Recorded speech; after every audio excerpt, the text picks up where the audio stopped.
अस्सलामुअलैकुम, वेलकम है आप सभी का इस नई वीडियो में। इस वीडियो में हम बात करेंगे पीएमएसएस सेशन 22-23 के बारे में।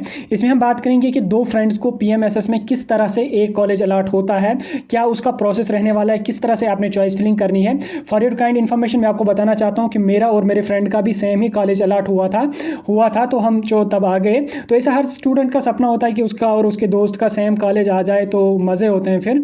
तो मैं वही आपके साथ इस वीडियो में डिस्कस करना चाहता हूँ, क्योंकि इसके बारे में बहुत सारे मैसेजेस हमें आ रहे थे टेलीग्राम पे। तो मैंने सोचा कि मैं थोड़ा सा आपके साथ डिस्कस करूं। लास्ट ईयर भी मैंने इसके बारे में ब्राइटली वीडियो अपलोड किया था, तो हर सेशन में हम करते हैं वीडियो अपलोड, ताकि अगर किसी स्टूडेंट की हेल्प हो जाए तो हम जो है कर लेते हैं।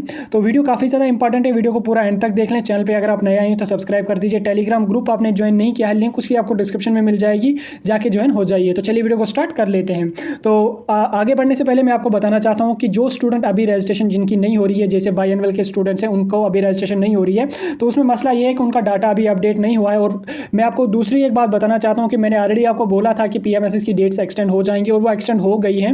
23 अगस्त तक जो है वो एक्सटेंड हो गई हैं। तो कल जो है कैलेंडर आ जाएगा, और उसके साथ साथ आपकी चॉइस फिलिंग जो है वो कहा जाता है कि 17 अगस्त से एआईसीटी ने बोला है ऐसा कि 17 अगस्त से स्टार्ट हो जाएंगी।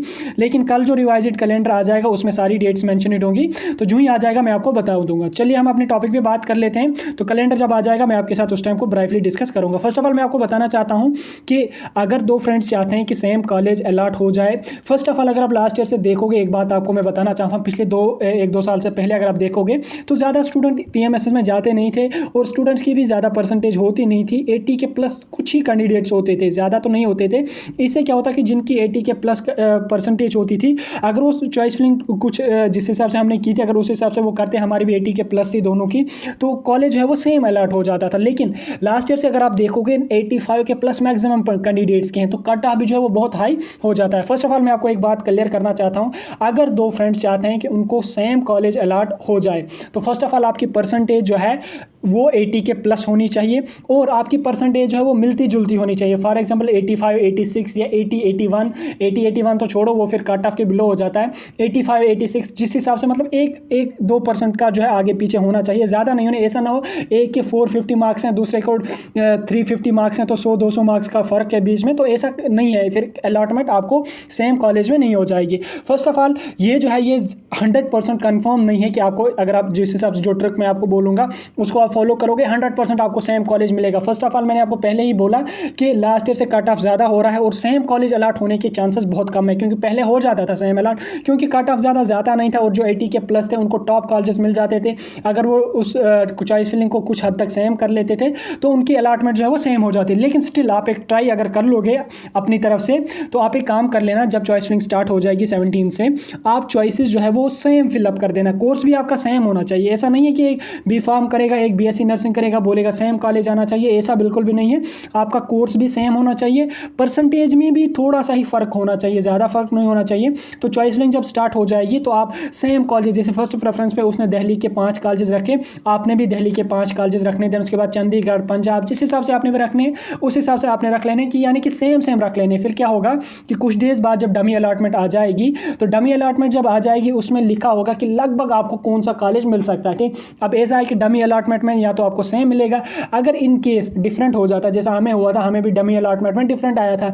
मेरा जो है मध्य प्रदेश में आया था, मेरे फ्रेंड का जो है उसको केरला में आया था, साउथ में आया था। जब हमने जो फिर ट्रिक की वो मैं आपको बताता हूँ।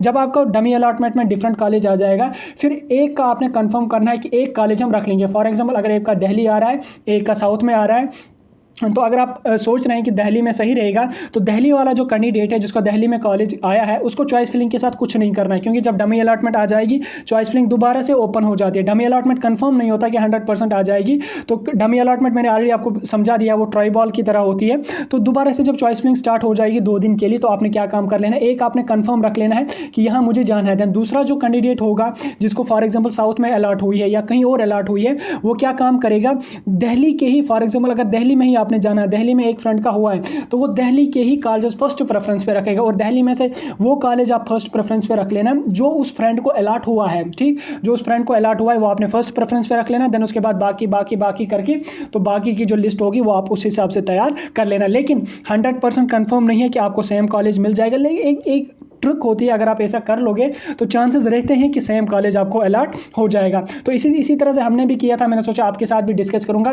डिपेंड करता है चॉइस फिलिंग पे, आप चॉइस फिलिंग सेम कर लेना और डमी अलॉटमेंट के बाद चॉइस चेंज कर लेना। अगर सेम ना आए तो जो ट्रिक मैंने आपको बोली कि पहली प्रेफरेंस पे वही कॉलेज रख लेना जो उस कैंडिडेट को मिला, देन उसके बाद उसी स्टेट के कॉलेज रख लेना, देन उसके आसपास के स्टेट के कॉलेज रख लेना, देन उसके बाद लास्ट में दूर दराज के जो कॉलेज होंगे वो आप रख लेना। अगर आप ऐसे करते हैं तो चांसेस आपको रहते हैं थोड़े से कि सेम कॉलेज अलॉट हो जाएगा, बाकी 100% कन्फर्म नहीं है। तो ऐसा हमने किया था, मैंने सोचा मैं आपके साथ भी डिस्कस करूंगा। तो चलिए वीडियो को यहीं पे खत्म कर लेते हैं। मैंने ऑलरेडी आपको बोला कि डेट जो है वो एक्सटेंड हो जाएंगे और हो भी गई हैं। कल रिवाइज्ड कैलेंडर उसका आ जाएगा। जिन्होंने रजिस्ट्रेशन की है तो ठीक है, जिन्होंने नहीं की है वो आराम से अपनी डॉक्यूमेंट जो पेंडिंग है वो बना लो। और जो बायनवल वाले कैंडिडेट्स हैं वो टेंशन बिल्कुल भी मत लो, आपका डाटा अपडेट नहीं हुआ है, अपडेट हो जाएगा कुछ डेज में, तो आप अपना फॉर्म जो है वो फिलअप कर लेना। तो चलिए वीडियो को खत्म कर लेते हैं। कोई कंफ्यूजन डाउट है कमेंट सेक्शन में बता सकते हैं।